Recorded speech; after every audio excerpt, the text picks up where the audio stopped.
Flow Riders, and welcome to the Flow. It is 2025, and we are on episode like 98 or 99. It's something My crazy goodness. like that. I forgot. We've been doing this so long, I don't even remember.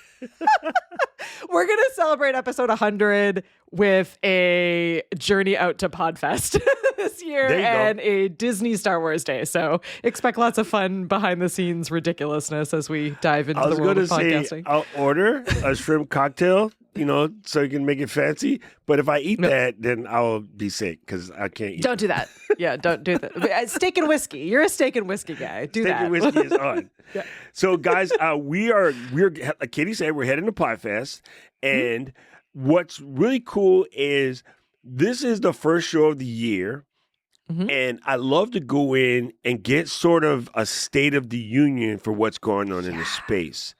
Yep. I like to say, as much as you, and I think this is hyper important, as much as you record your shows and do your edits and practice your skills and all of the other, various tasks it takes to run a podcast, I think it's super important that you also just study the industry and stay up on it because you don't want to find out 6 months later something that you should have been doing that would have probably helped you or made life easier. So I have some content trends. I have some guesses, predictions. Some great guesses. Predictions.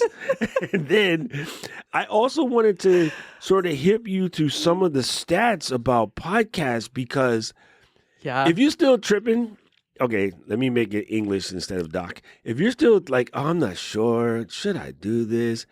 I want to let you know. You need to hurry up because the stats are off the chain. And I'm going to hit you guys with a one right now just because it's a heater. 48% of the podcast listening audience globally, female. We're listening to podcasts, my friends. We're listening to podcasts. Right? Because there's normally a 4 to 5% standard deviation. So if you pull that out, that means the guys are at like 44, 45. So legit, that's crushing. That is crushing. So that actually, it makes sense because total non-accurate sample, but in my household, like I'm listening to podcasts 24/7. I have them like in my ears or on my phone or on my, my computer or on the TV. That's kind of my, like, while I'm cleaning, while I'm taking the dog for a walk, while I'm driving the kids places, in the background while I'm doing things. Whereas Dane is very much of a like YouTube tutorial guy. So he's like watching like how to do something while he's trying to do the thing, right? He's less of a podcast. He does listen to some, but definitely not as many as me. So I would say that number checks out in my mind. Katie approved metric. That makes sense to me. That's a very phenomenal metric. And that means it's good because it's one of those things where I think a lot of people are still under the false impression like, well, no one's going to listen to me. And well, you're right. You're 100% right. No one's going to listen to you because you didn't publish the episode. I can't listen. So I'm talking to you, Karen. I can't listen to the thoughts in your head. If you don't tell me, then I don't know. Wait, she don't listen to this. It's also, I want to say like this is really, I've said this before, but I will say this again to echo Doc's point and the facts that we're sharing in this episode. I know he's going to be talking soon here about niches and about niching or niching down, right? And I will say, as someone who started, this is my year 3 of my personal podcast, I'm in like a very crowded space for that show, and I'm having no problem finding an audience. Like, so it's not, I'm not at like millions of listeners at this point, but I have a really dedicated audience of people that show up on a regular basis to listen to the show. And I'm like in movies, which is, there's a million and one, like I might as well be in true crime, and yet there's still an audience. So if you're sitting out there going, oh, well, the thing that I really want to do my show about is a really crowded space, or there's, a ton of different podcasts out there that are in that space, there's still room for you, and there's still the opportunity to find a really dedicated community. And as many of our experts out there say, you don't need millions to be successful. Like you need, 100 fans, 100 people that stand by you, that support you, even 20. Pretty impressive what you can do with 20 people that show up week after week. So yeah, don't sell yourself short. And as Doc said, don't put it off, because it may feel crowded, but that does not mean that there isn't a home for you here. It's funny how in the content creation space, we hear lots of noise about saturation. Mm-hmm. And I find that hilarious because nobody says it's oversaturation when you want to go add yet another car to the road when you live in Boston traffic, right? Mm-hmm. Nobody says it's saturated, Marshall, with your 5, 7, 8 kids. I don't know how many he has, but it's way more than one. Right? Nobody says it's oversaturated while you're bumping ugly and producing humans. Right? Mm-hmm. Why is it oversaturated in the podcasting? It's not. It's no such animal. Like literally, there's 8 billion people on the planet. I got incredible stats. I'll break into this real quick. Yeah, let's break into YouTube. I talked about this on the last episode, I believe, but I want to reiterate it for 2025. YouTube stats last year, over 1 billion hours of podcasts watched on YouTube on physical TVs every single day. In a 24-hour period, 100 billion hours. And I remember when I was saying YouTube is going to do podcasting, all my friends was like, man, you crazy. YouTube can't do podcasts, blah, blah, blah. I was like, okay, just watch. Hold my sake. It's coming through.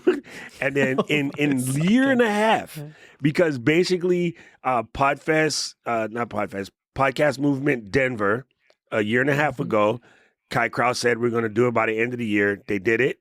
We talked about this this time last year. And in that literally 12-month period, 1 billion hours every single day on YouTube podcasts on TV sets. We're not even talking about your phone, your iPads, whatever, your watch, whatever you do. So that's incredible. That's incredible. That means that the audience is out there, homie. The audience is out there waiting for you. Okay? So one of the things that's going to pop off this year and is going to be relatively huge is something that's known as the always on show. That means the type of shows that are releasing episodes extremely frequently. Aubrey is a good example of this because she has her morning minute-ish and she does it every day, and they're not super long. They're short. They're unedited. You're just putting out info. I haven't turned it into a podcast. I don't even know why I didn't think of this yet, but today makes day 68 of a video every single day on YouTube. Haven't skipped a single one.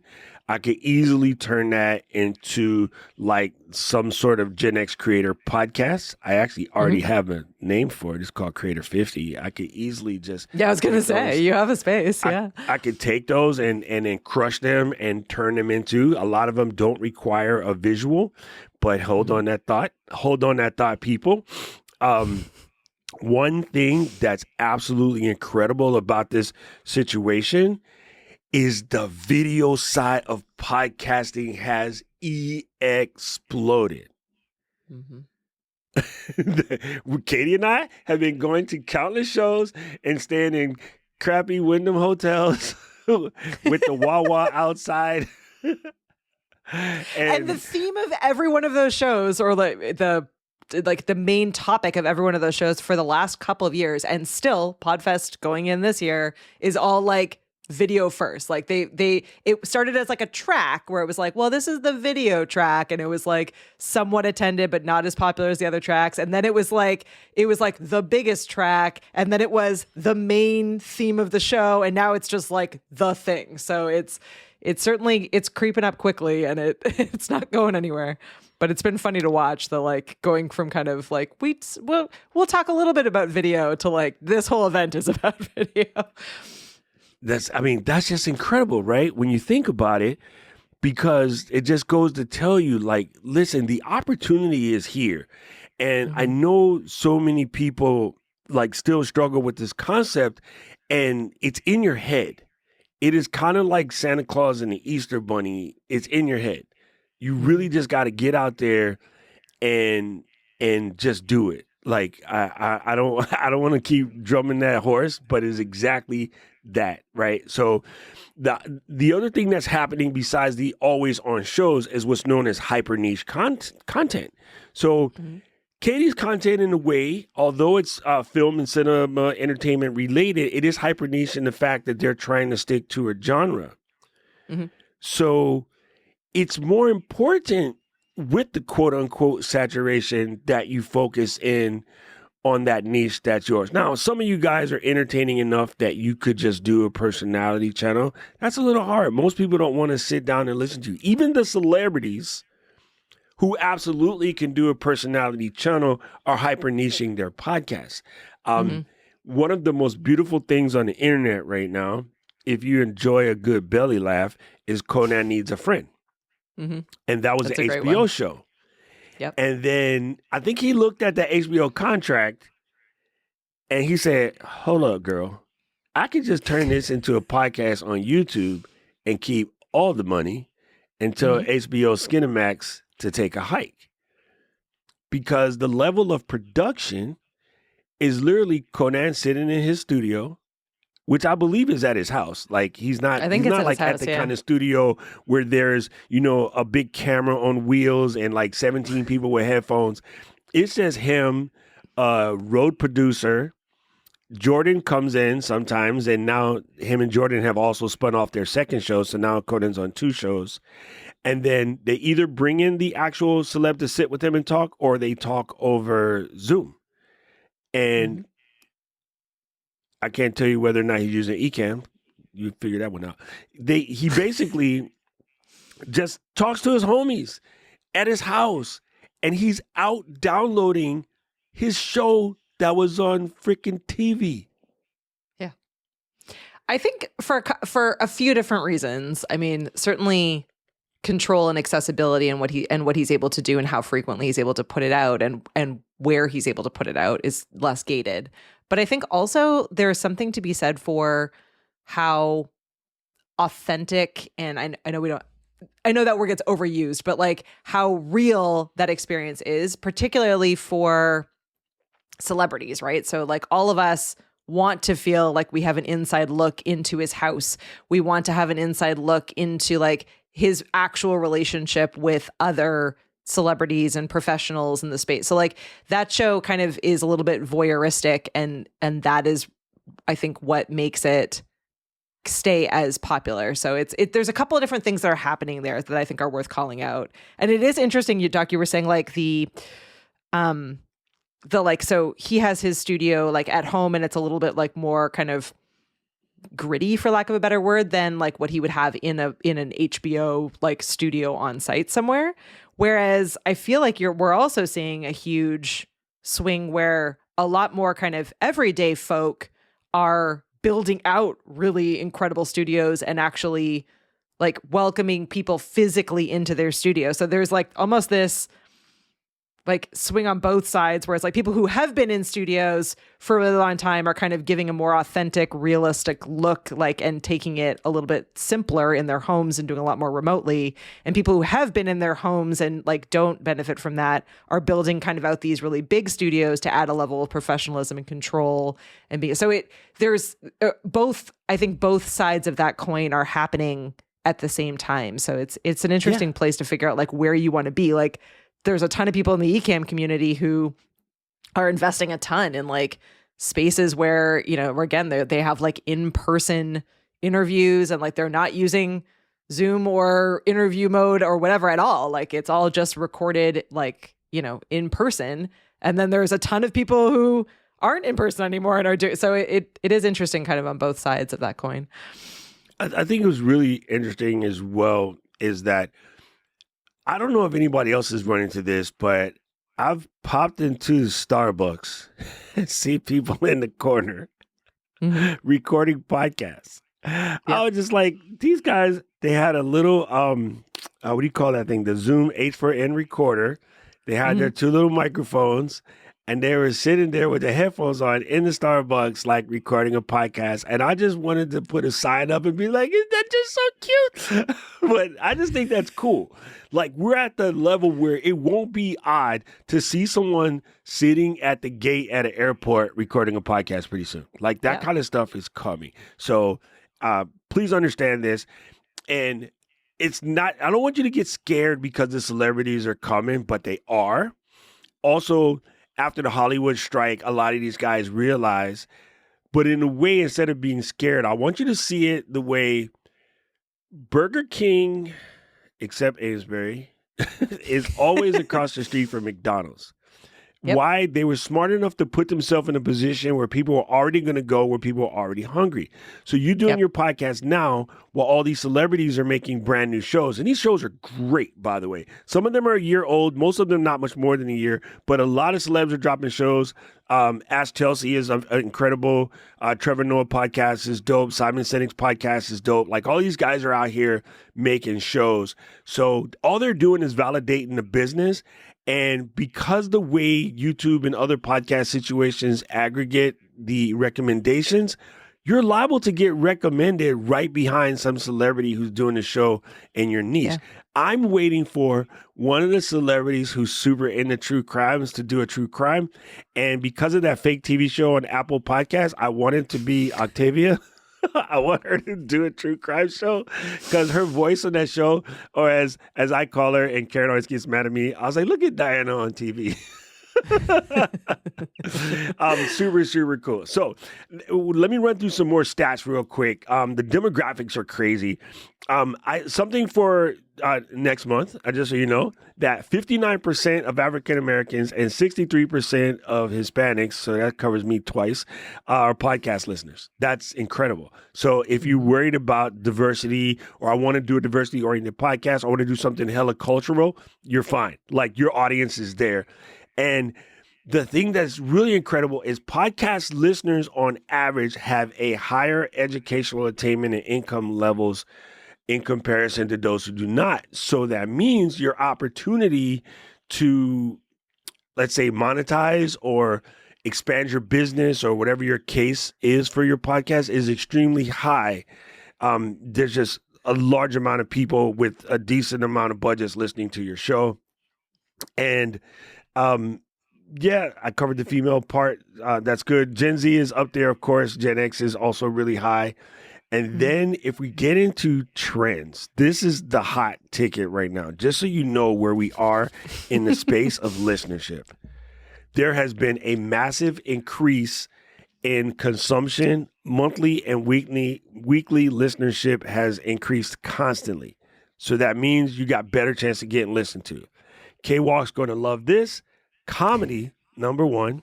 News, society, and culture is now number 2. True crime has been bumped down to number 3.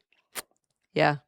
And that also echoes into what you were saying about the always on podcasts. I think, there's more of these kinds of daily podcasts, which then require them to be in that news culture, like in a space where they can have a ton of information that's on a regular basis to be able to play with. So that makes sense.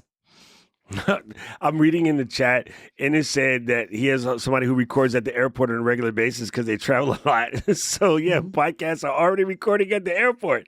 Look, It's just there. It's just there. It is really, really amazing. And then Michael had asked this question, are video podcasts becoming in-person talk shows? Is that going to become a standard? Absolutely. Now, Michael, you have an advantage over pretty much everyone because being a famous actor up in the north, or where Katie's from, the Canada, you already got all the skills to pay the bills. Like, you know exactly what to do.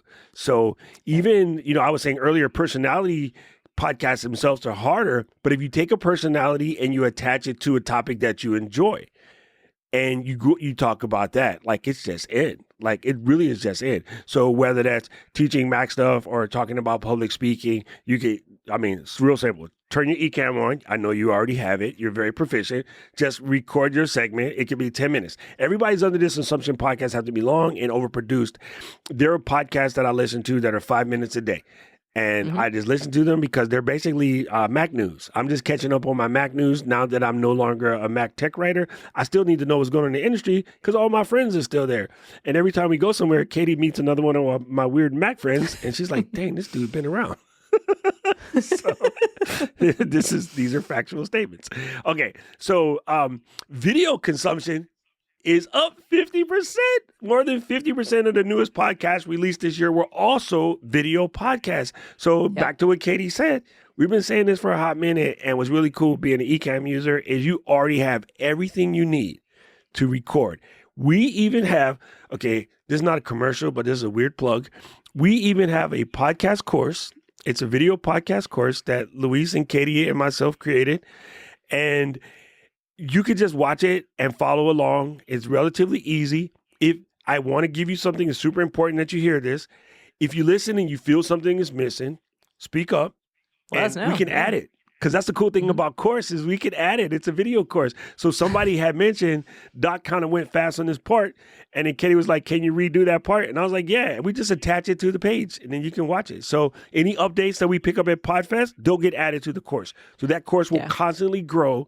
So download it, bookmark it, lock it up in your situation. Paul will give you the link in a second because he has a Stream Deck button, as he always does. And then check out the video podcast course. Again, you kind of know what to do already. If not, ask Michael Kinney. He knows. So there's that. And as you said earlier, like we're almost at 100 episodes of this show. So we really just pulled out like the best information, over the years from this show that is relevant and helpful for you, broke it down and laid it all out in a really easy way for you to work your way through. So again, totally free, easy to access, easy to work your way through. And if you've been listening to this show, a lot of it will just be a great reminder and a refresher and stuff that we've built on because almost 100 episodes in. So yeah. Yeah, 100%. Like, listen, this is so incredible, people. I've been jazzed about this. And when we first started this, we had no idea we were going to run 100 episodes. We were literally just going to show why you should kind of use Ecamm for podcasting. And then you guys showed up and you guys are like, hey, it's Tuesday. Where you at? And we're like, oh, okay. We just keep going. So you can't even understand how easy it is to sort of get the flow. And yes, Ennis is free. You can stand up off the floor now before you get stuck down there. Because honestly, like what we're trying to do really, like the mission of this show is to, is to show you that it's easier than you think. It's possible. And if we can do it, you can do it. Right. So being able to empower you to do it helps everyone, helps us at Ecamm, helps you, helps the community, helps everyone. Yeah, and we kind of started it because we wanted to give you an excuse to get better at being on camera. And then you just became like a superstar. So there's that. All right, so we're going to, with some stuff that's to look forward to, there has been prediction that podcasts will reach 584 million in 2025. That's crazy. It's just crazy. That's crazy balls. Also, I mean, of course, we understand if it's big, growing big in the U.S. is also growing big globally. So there's a elsewhere, thing. Yeah. Mm-hmm. And I think the thing to remember is that, yes, AI is starting to get big in podcasting, and a lot of people are looking at the cool trick that is LLM. What's it called? Notebook LM? Notepad. Yeah, notebook. Notepad. Mm-hmm. That's it. Where you just basically give it a couple documents and it makes the podcast for you. No, like that's cool, but you don't really want to go that far. What we're thinking about is streamlining production, making editing easier, like Scenery was, and now they've moved into this new thing at Adobe called Project Violet. So they're coming back with a vengeance, and with Adobe's backing, that makes it even better because you know that it's going to be good. We are going to be hanging out with the Adobe podcast team, Jay and Harm next week. So what they're doing is cool as well. Like you can do a mic check for your guests with podcast.adobe.com. You can do some basic editing there. You can sweeten your file. Like some reason your cat was, yesterday Cheryl was live streaming and Fergus, the cat, was the whole time. You could just take that out. So unless maybe Fergus was talking to Maestro, he was looking for Paul's cat. But just the fact that this AI stuff is there, And again, using it to help you with show notes, help you with editing, help you with fixing files. That's what we're really talking about. And it's only going to get better. I wouldn't go as far as to having it speak for me. That's a little crazy. That's a little crazy. I think we're going to see a little bit of a pushback against that anyway, to be honest, because I think that, I think in certain genres of podcasts, it will get less pushback than others. But I do think that many of the kind of niches and the topics that we are in, the listeners and the community are as committed to the host and the hosts and the guests and like the people as they are the content itself. Like you may have come initially to this show because you wanted to learn about video podcasting, but I'm willing to bet that there's something about Doc or myself or Luis or the Ecamm team or the Ecamm fam or the people you hang out with in the chat that have captured your attention and have made you become part of our community, have made you become a flow rider. And that you're not going to be able to capture with AI. So like if this was a show where it was like, I don't know, we were giving like updates on like some kind of, I don't even then, like I think as like community starts forming around a show, it like AI is never going to be able to take that community to the next level or foster or nurture a community the way that a person can. And it's noticeable. And I think viewers and listeners are now becoming more, the shock value is we're a little bit on the other side of the shock value where people are like, oh, wait, like that was kind of cool and shocking and surprising that people can do that. And now it's like, oh, but like, I want to connect with real people. I want to be learning from real people. I want someone to be able to ask questions to and feel part of their space and their place. So I think, yeah, I think it's a great assistant, as Doc was saying, and a great intern and a great way to save yourself a ton of time in the actual production side of things and the marketing side of things. But as far as, I don't think it's ever going to replace people's personalities. I hope. I hope, right? I am dying for the comments right now. Saeed said he's only here for the Doc and the occasional flow puns, which is funny because Saeed came up with a really good one. When we start to talk about stats, we got to call that section the flow charts. I know, yeah. We need to hire Saeed to be our chief pun officer. We need graphics for that. That's really good, the flow charts. And then I really like this one from Tora. She said, yeah, I came to learn how to use this Ecamm doohickey and ended up liking the bald guy and Katie and Paul, making awesome friends. Yeah, right?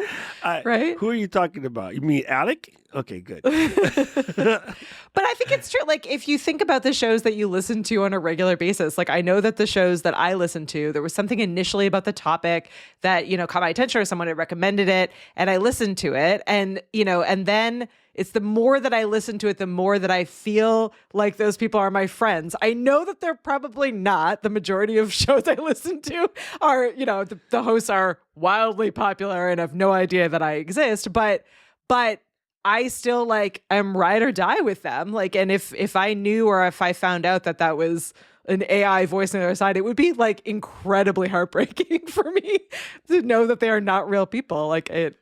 In your research, Doc, was there anything that came up about, I guess about the community side of podcasting? Like, I think even over the last couple of years, we've seen a lot of, podcasts and shows hitting the road and doing tours. We've seen a lot more releasing books and sort of connecting with their community in different ways in and around the podcasting space. Do you think that that's going to continue to grow? Are we going to see 100%. a different?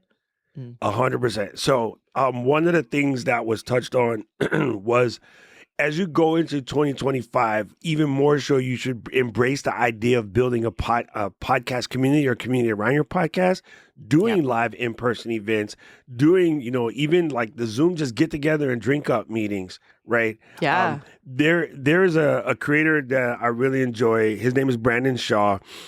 His podcast is called Digging the Crates. And that's an old DJ term when we used to go to the record store and look for old obscure records to play in the middle of your show, or I actually you would caught find that samples. term. I'm proud of myself. Right? What, you understood? Digging in the crates? I understood. Yeah. Okay. And so he did a New Year's Eve party where normally he's just on his show and we're listening to him and watching, but on New Year's Eve party, we all get to hang out in Zoom, and then he just mixed for like 4 hours, and then he was showing some weird avant-garde cuts, and then people were like, "Oh, remember this song?" And we're like, "Oh yeah, I remember this song." We're just hanging out in a Zoom room. So even something like that, where you got down like once a month and just told your listeners, like, we're just going to do a little quick hangout, bring a cocktail, which we've done for Ecamm. We would do the Friday night, what do you call that thing? Happy hour. We would just hang out and talk story. And, you'd be surprised because Ken will pop up with a single malt and come and kick it with us. And everybody was like, "You mean Ken comes to these?" And I was like, "Yeah, it's his software." Like, him and his brother own this thing. It turns out.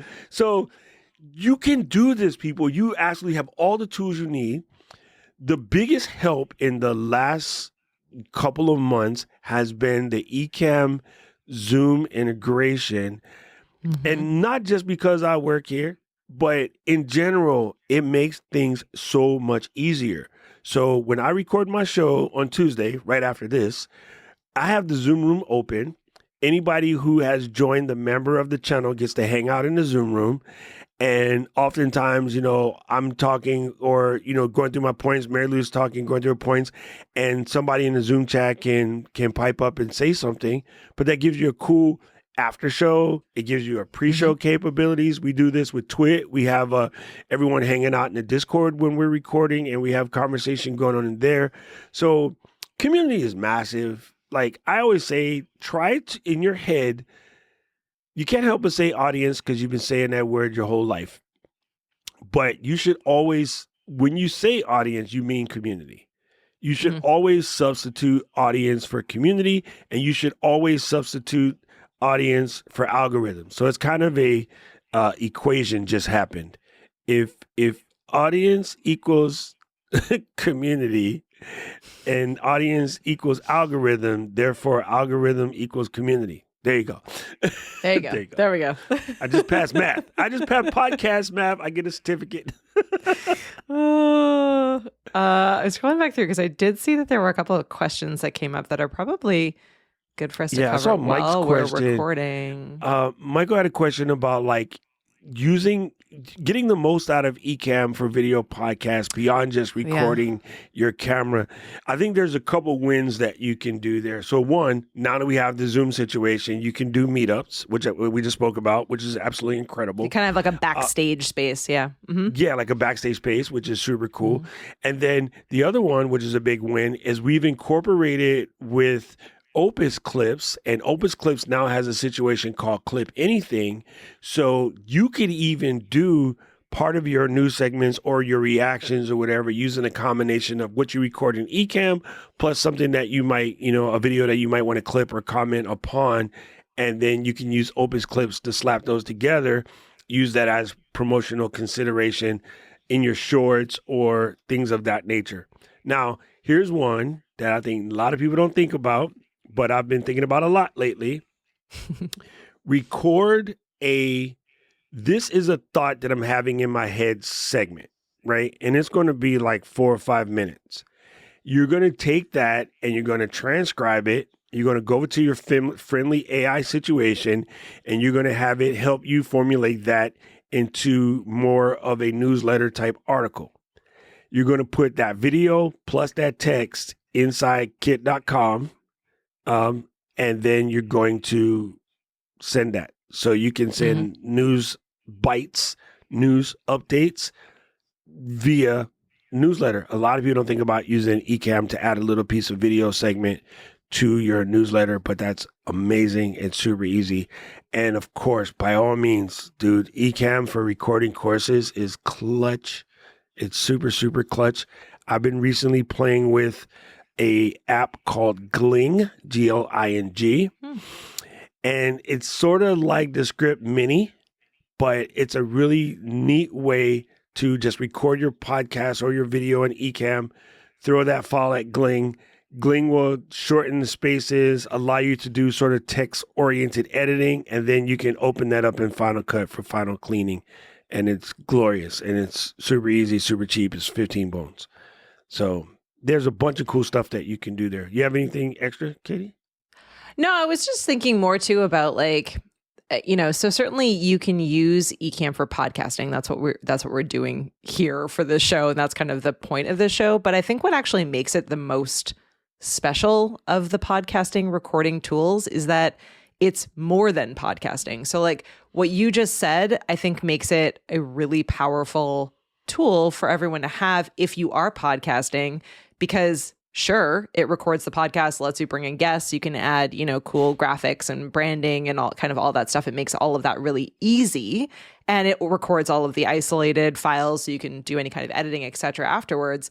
But yeah, again, like it makes it super easy for you to like clip up any of the content you create, record like separate marketing content that you might want to share in and around, turn your podcast into like all of these other different things, right? So if you're thinking big picture about your show, which we hope you are, you should be thinking about more than just the actual recording of the show and all of the stuff that goes around that you should be using AI to help you with. Like that's all the stuff that is important to the success of your show, right? So I think Ecamm is in a really unique space in that you can use it for every single aspect of video creation and in many cases repurposing as well. So if you get really clever about it, it's pretty, not, I wouldn't say easy, it's still work, but it's pretty easy, I guess, to build out a really seamless workflow and a really seamless system around it so that you are just, growing and making those forward movement steps, whether you decide that you want to be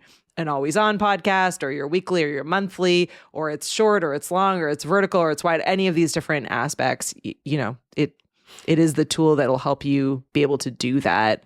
In many cases at the push of a button. So yeah, I think it's really incredible. The things that have made this whole process so much more approachable. And I think now really the main thing that's holding anyone back from doing any of this stuff is themselves. We're at the point now where microphones are now getting cheaper and inexpensive. Yep. Short just dropped a brand new mic today. It's an MV7i, which I'll be talking about soon. So stay tuned. Be right back.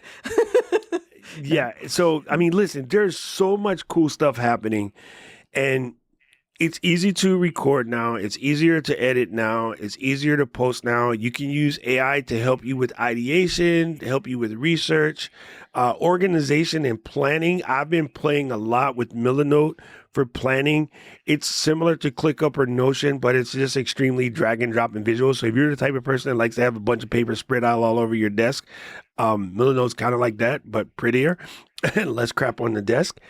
And collaboration is there. So like I can have this document open.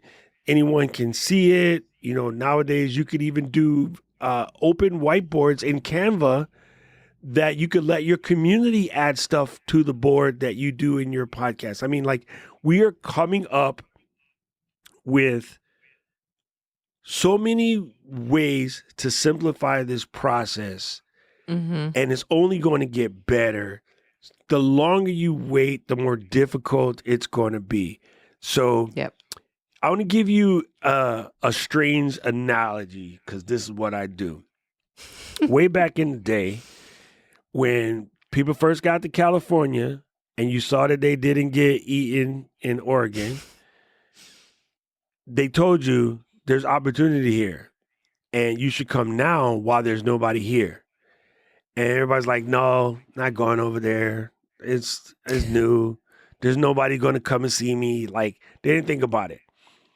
You could have gotten gigantic pieces of land in California for a couple $100. And the people that listen to that are billionaires today. The people that didn't listen to that just stayed packed in on the East Coast. Like, I don't want to go that far. And now if you try to buy something in California, a parking space is $300,000.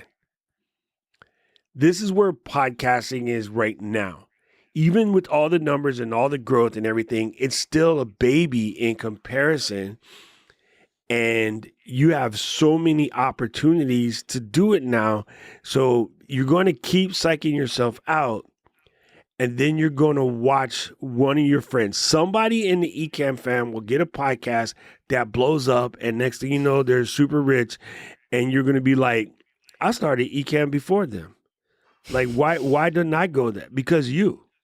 So this is your opportunity to not be scared and just do it. And also, maybe you don't want to blow up, which is cool. Maybe you want to just have fun, which is absolutely okay. Do that, right?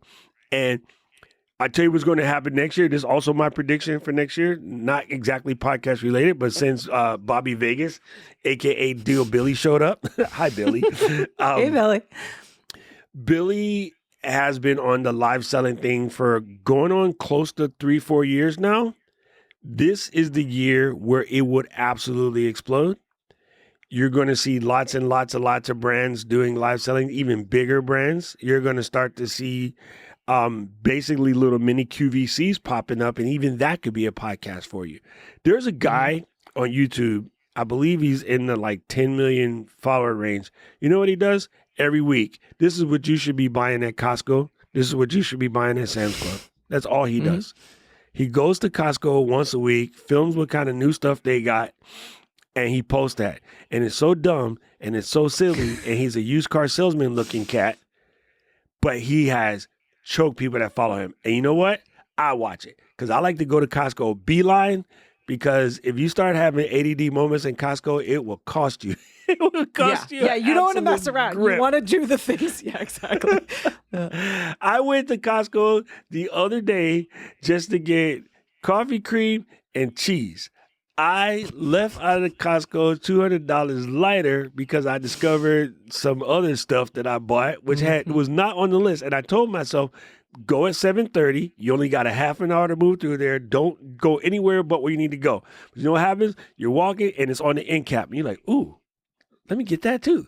So yeah, trust me, you can make a show about anything. You just have to be willing to put it out there. So, and it said fun. I want money. Thank you. Ian. I like that. I like that. I like that. Yes. So trust me, everything is possible, people. I just want you to go in there, find your flow, get to town, and we're going to come back with updated information from PodFest. So look forward to this is what we think is fitting to happen, and this is what's going to happen, and this is what actually happened. So we're going to have a kind of 3-part series. Please, if you're part of the fam and you've been hanging out with us and you have a question about podcasting, like we are about to be in front and around all of the top names in podcasting, all of the different brands, but we are happy to ask your question for you. So send that question along to us. We will ask it for you. We will follow back up with you and share all the information that we learned, all of our notes, answers to your questions. So let us know. We don't know what you're thinking until you tell us. So send a note along, whether you post it in the community or send it to us, flow@ecamm.com. We're more than happy to ask any questions that you have. Get in front of the people that you want to learn more from. We're happy to be your people on the ground there in Orlando. So let us know what we need to ask. What's the biggest thing for this year that you either think is going to happen or you look forward to? What is the biggest thing that I think it's going to happen or I'm looking forward to? I feel like, I don't know, I'm just generally excited. It feels like it's been like this big growing space for a while now, but this year feels like it's clicked for a lot of people. And so I think we're going to see a lot of the kind of people who haven't been taking it all that seriously. Like a lot of shows just kind of fall by the wayside, and the ones who have been consistent and who have been growing, even in small amounts consistently, I think are now going to have like the runway. I think it's just going to click for a lot of people, which I think is just going to be hugely exciting for us to see. And the people who have just been screwing around are not going to be able to get away with screwing around anymore. So I think it'll be good to see kind of that next movement. But I don't know. I'm excited for a year of just like, there's a ton of opportunity out there in a lot of these spaces that many of us are now pretty good at. So there's no, as you were saying, there's no reason why we shouldn't all be really successful at this. We have all of the tools, we have all of the gear, and it's never been cheaper. So it's just a matter of lining it up, knocking it down. Yeah, I don't know if you saw this recently, but Oprah just sort of relaunched a new show, and she films it in her living room in Maui. Mm-hmm. And she's Oprah, so she actually flies the people to her house, mm-hmm. and they're sitting there, and she has these colorware PC like green painted short SM7Bs. I'm like, how do I get Oprah 2 green Doc Pops? I know, yeah. Custom make Oprah Doc Pop. Well, I'm like, listen, Oprah, I need you to get these on your microphones. It look really good on your set. It's like it's all kind of leveling out, I guess, for lack of a better word, which is really cool. So like it, certainly I'm sure some portion of you, I know even myself, like you're like, oh, okay, like I'm going to get into this space, but there are all these celebrities that are also getting into this space. And there's all these people who have these huge budgets that are also getting into this space. But I think like the celebrities and big budgets are trying to like simplify and make it something different than what they've done before. Whereas a lot of us who are not famous and are doing it kind of bootstrapping it the best we can, like we now have a lot of the tools and things are getting a lot cheaper. So we're reaching the kind of these middling points where any kind of format of show is possible, and there's nothing that's 100%. not like you were saying, like you could record an entire show like on the go, and the microphones and the technology to do that are now so good that it'll sound great and you'll be fine. You can build an entire huge gorgeous studio and invite people in, and that show also will do well. So there's no wrong format. There's no wrong amount of money to spend or not spend. Like and everything is kind of leveling out to this space of like, you find what you like and those are your shows. You find what you love to do, and that's what you will do and continue to do. So there's no more excuses on the like, I need to have XYZ thing in order to do this, or I need to have this specific kind of plan, or I need to wait until these moments. It's fine.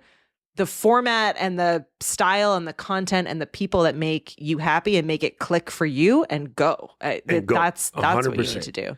100%. There's so many podcasts that are recorded in the bathroom with an iPhone held like an ice cream sandwich. And celebrities now are doing this, right? So like, right. It's like now they're coming down to this space to prove to all of us that us waiting to be Oprah isn't going to make us Oprah, because Oprah now is doing it in her home. So like it's with hopefully it proves the point. Like there's people who would be like, she literally has 2 SM7Bs, a small mixer, and a single camera. Like she's not even going crazy with it. So It goes to show you, to me, the setup is going to become similarly analogous to a car. Everybody who drives has one. So everybody who has a podcast, you have something. And it's just a matter of whether you went all the way, a Ferrari GTB Spider, or whether you got a Fiat, the little small, tiny little Fiat that you can fit 2 of them in the same parking space. But a lot of it, they all go to Costco the same. That is actually a really great analogy, because what's important there is like some people buy like a luxury car because they like it, and some people buy it because they can afford it, and some people buy it as a status symbol. Some people rock a old beat up truck and love that, and that's their thing. So like keep that in mind as you are thinking about podcasting, because I think we talk about this all the time, but we all overthink it, and we have this like vision in our head of what it's supposed to be. Think of it like a car, like you need to have a car to get where you're going, but the car that you choose is entirely your vibe. Like, do you like to fix up old cars? Do you like the newest, coolest car? Do you want an electric car? Like all of those are your choices, and there's no wrong. It's just what fits you best. So it's the same thing for your podcast format. It's the same thing for like how you build your show and what your show looks like. So I think that's great, Doc. I think that's a really smart way to look at it, because budget shouldn't play into it. That's what I'm trying to tell you all. No, like it definitely 2025, stop worrying about the numbers. You can do this with any level. You really have to get in motion. At the end of the day, you really, really have to get in motion. And that's literally the key takeaway there. And like Daryl said, it's really more about people looking for real people. And this is something that I've been talking about a lot lately in my content, especially.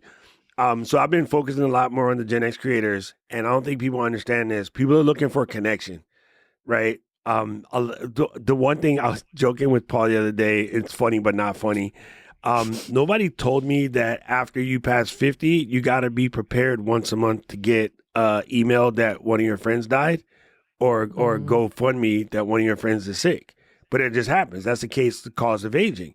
So, their kids are going to school, they're leaving, or the kids are all gone now, so they can finally get a divorce, or whatever the case may be. A lot of people, the what do you call this? The loneliness factor is growing big time. So people are looking for a connection, and so people just want you to be real. And like the whole perfection thing, it's so far overdone. Like I'm almost sick of talking about it, but the perfectionism will ruin you because nobody even wants that right now. Nobody even wants to see the celebrities do a perfect show. No. Right?